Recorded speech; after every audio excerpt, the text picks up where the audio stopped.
I recall that on Tuesday, August the 29th, 2017, I was in Edo State to commission the BUA Cement, the OBU plant in Okpella.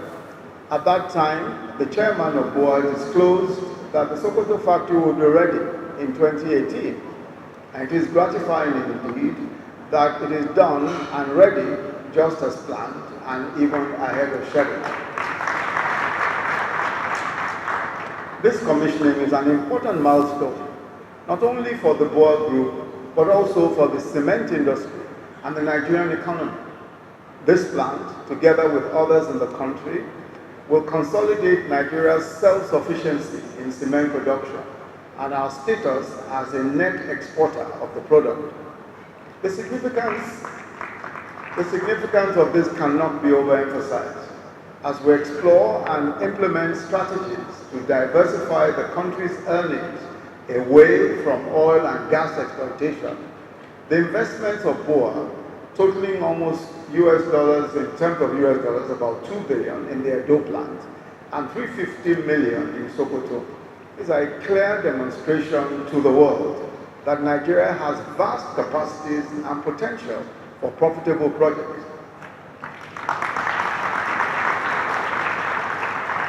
After so many years of inadequate attention to national infrastructural development, the next few years will be defining for infrastructure development in Nigeria.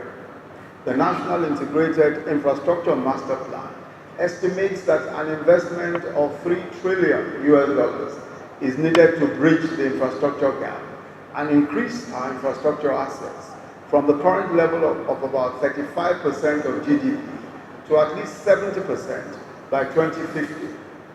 To be where we ought to be in infrastructural development, investments in construction materials in particular is crucial.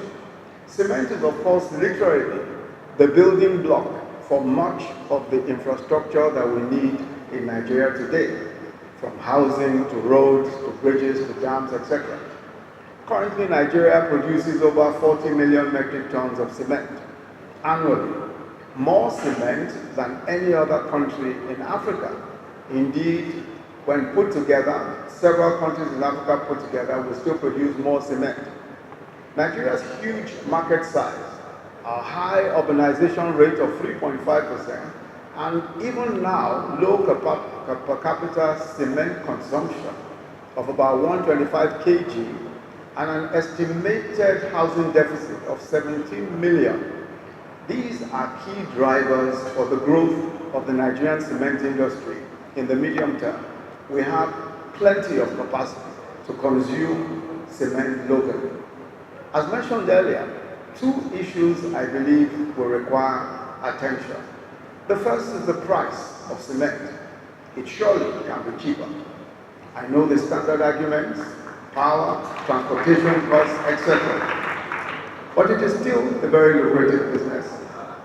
And I know that it is possible that between Samad and his dear brother Aliko and others, they can bring down the price of cement. The second is concrete roads. The second issue is concrete roads. We can change the narrative on road construction dramatically if we think through using concrete for road building in Nigeria. Already, a few projects have demonstrated the viability. In 2016, government commissioned the 26-kilometer Itori-Ibeshe concrete road in Ogun State, which is currently the longest concrete road in Nigeria.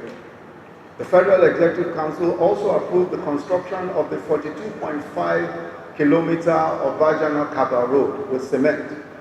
The Obajana road, when completed, will be the longest concrete road in Nigeria.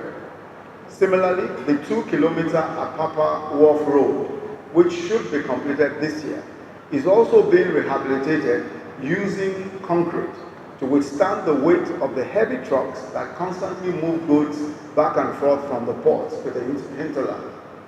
With our current capacity in cement production and the effective control of producers over the price, it is possible as a matter of national interest to begin a program of building our roads with concrete.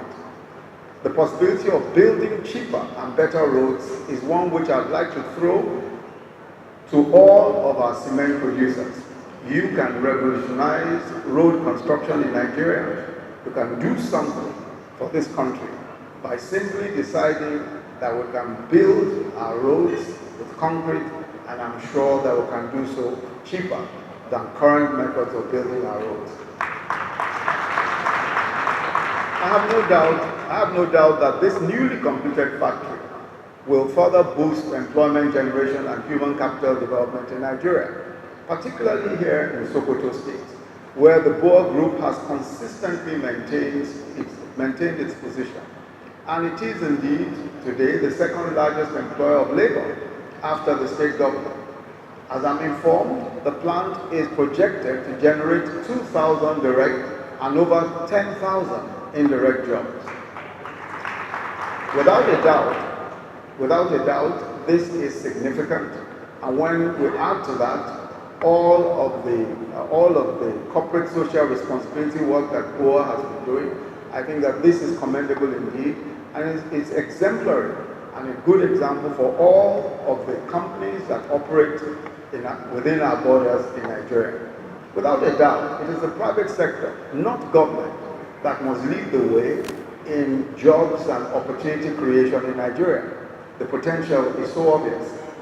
President Buhari, from day one of this administration, said that our primary role as government is to provide a business-friendly environment. Importantly also, that industrial and commercial policy is the joint responsibility of government and the stakeholder private sector.